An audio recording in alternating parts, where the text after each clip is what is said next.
राम प्रिय live classes में दोस्तों आपका स्वागत है। मैं हूं रामपाल सर। आज आपको वृत्त की परिधि और व्यास के बारे में तो मैं बता ही चुका हूं पहले। अगले इस वीडियो में मैं आपको बता रहा हूं जैसे कि 122 सेंटीमीटर परिधि वाला एक साइकिल का पहिया है। यदि 12,200 मीटर की दूरी उसे तय करनी पड़े तो कितने चक्कर लगाने पड़ेंगे।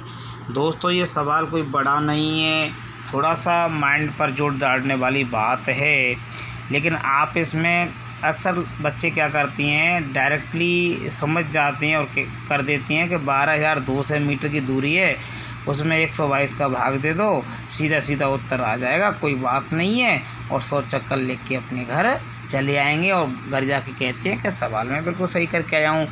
लेकिन उन्होंने ये थोड़ी सी बात नहीं सोच पाई कि 122 सेंटीमीटर पहिए की परिधि कितने की है, 122 सेंटीमीटर की परिधि है, वल की दूरी कितनी है, 12,200 मीटर है। पहिए की जो परिधि थी वो तो 122 सेंटीमीटर की थी और दूरी कितनी है, 12,200 मीटर की है। अब सेंटीमीटर मीटर दो बात आ गई, दोनों को समान करना पड़ेगा, या तो दूरी को भी सेमी में लेना पड़ेगा या फिर पहिए को मीटर में लेना पड़ेगा। एक ने एक बात तो करनी पड़ेगी। चलो हम दूरी को सेमी में ले लेते हैं, क्योंकि पहिए का जो व्यास है वो सेमी में दिया गया है। हम जानते हैं कि 1 मीटर में 100 सेंटीमीटर होते हैं। कितने होते हैं, 100 सेंटीमीटर। अतः 12,200 मीटर बराबर होगा 12,200 गुणा 100। समझ गए, इतना मीटर आएगा। कितना मीटर आया, इतना। इकाई, दहाई, सैकड़ा, हजार, दज्जा, लाख, 10 लाख, 12,20,000 सेंटीमीटर उत्तर आया। अब देखो पहिया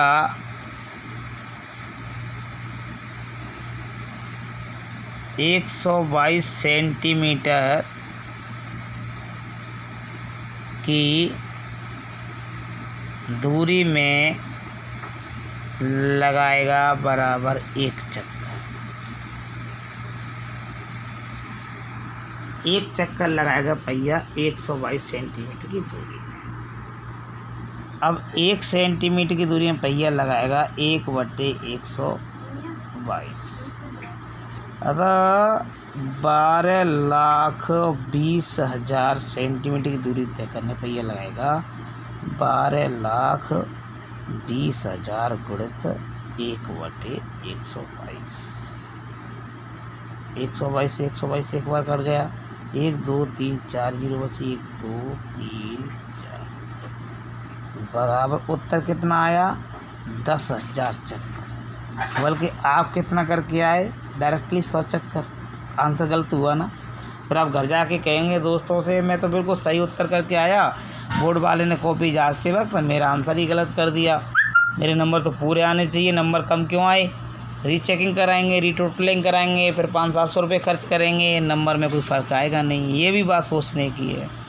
इसलिए जो भी प्रश्न देखें उसको प्रश्न को समझो, समझने के बाद ही आंसर देना एक समझदारी और इंटेलिजेंसी बहन करती है। समझे, ये हुआ आपका परिधि वाला मैटर। अब परिधि तो आप जानते ही हैं, परिधि का 2πr सूत्र होता है।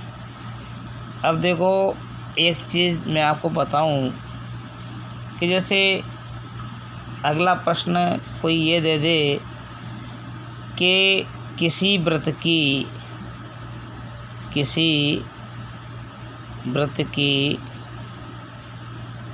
परिधि बराबर 88 सेंटीमीटर है। परिधि कितने की, 88 सेंटीमीटर। परिधि कितने की है, 88 सेंटीमीटर की। त्रिज्या कितने की है, त्रिज्या, और उसने दे दिया कि किसी वृत्त की परिधि बराबर 88 सेंटीमीटर की है। अब वो वृत्त की परिधि कितनी हो गई? 88 सेंटीमीटर की।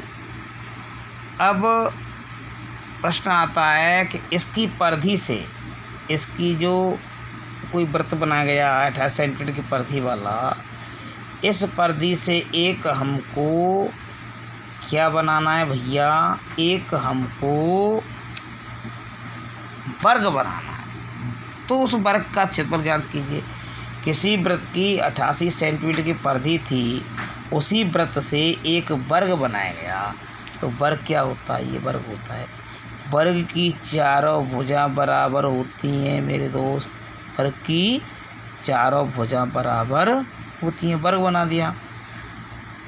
वो वृत्त की परिधि कितनी थी? 88 की थी। तो 100 अपन 88 में सीधा सीधा 4 का भाग दे दो, 4 दूनी 8, 4 दूनी 8, वर्ग बन गया। 22 की ये हो गई, 22 की ये हो गई, 22 की ये हो गई, 22 की ये हो गई। समझ गए? समझे ना? तो क्योंकि वृत्त की परिधि बराबर वर्ग का परिमाप। वर्ग का परिमाप क्या होता है?